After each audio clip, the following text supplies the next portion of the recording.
ఓం నమస్తే. ఆత్మీయులకు దేవదేవుని ఆశీస్సులు.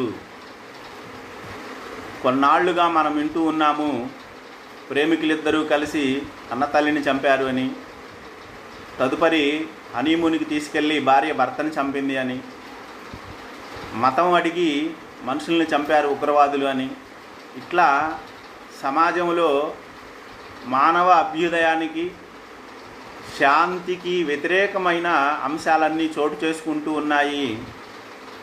మానవ సమాజము వారి ప్రవర్తన ద్వారా ఈ సమాజాన్ని ఎటువైపు తీసుకెళ్తున్నారు అర్థం కాకుండా ఉంది. కనుక మత సంబంధమైన, కుల సంబంధమైన, ప్రాంత సంబంధమైన అంశాలకు అతీతంగా ప్రతి మనిషి కూడా నీతిని తెలుసుకొని ధర్మాన్ని ఆచరించాల్సిన ఆవశ్యకత ప్రస్తుత కాలంలో ఎంతైనా ఉంది అని చెప్పుకోవచ్చు.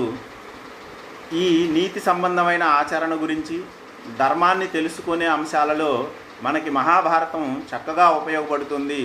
ఎందుకంటే ఇది అన్ని అంశాలని కలిగి ఉన్నది. పెద్దలు చెప్పారు, వింటే మహాభారతం వినాలి, తింటే గారెలు తినాలి అని.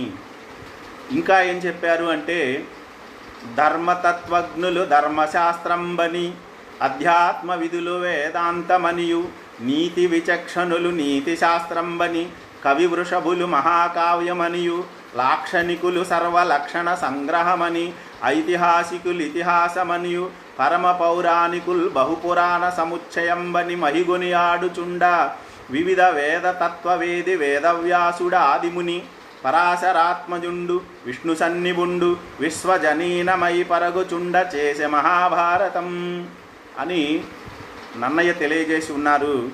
విశ్వజనీనమై అంటే ప్రపంచంలో ఉన్న ప్రతి ఒక్క మనిషికి ఉపయోగకరంగా ఉండే అంశాలను అందుట్లో ఉంచి మహాభారతాన్ని అందించాడు వేదవ్యాసుడు అని ఈ పద్యం ద్వారా మనకు తెలియజేస్తూ ఉంది. మనం చూస్తే ఒక్కొక్క సినిమాలో ఒక్కొక్క అంశాన్ని మనకి మెసేజ్ రూపంలో అందిస్తారు. అన్ని అంశాలు ఒకే సినిమాలో మనకు లభించవు, కానీ ఇక్కడ మహాభారతంలో మాత్రం అన్ని అంశాలు లభిస్తాయి. ఎలాగంటే కౌరవుల జననం అనేది టెస్ట్ ట్యూబ్ బేబీ, ల్యాబ్లో తయారైన మానవులుగా తెలుసుకోవచ్చు.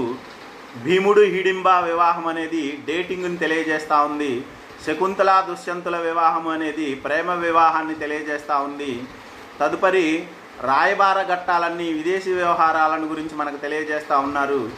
అలాగే మరి భగవద్గీత ఉపదేశము, విదుర నీతి ఇట్లాంటివన్నీ కూడా మానవ ప్రవర్తనా విధానాన్ని తెలియజేస్తూ ఉన్నాయి. కాబట్టి మహాభారతము అన్నింటికన్నా గొప్ప అంశంగా తెలుసు.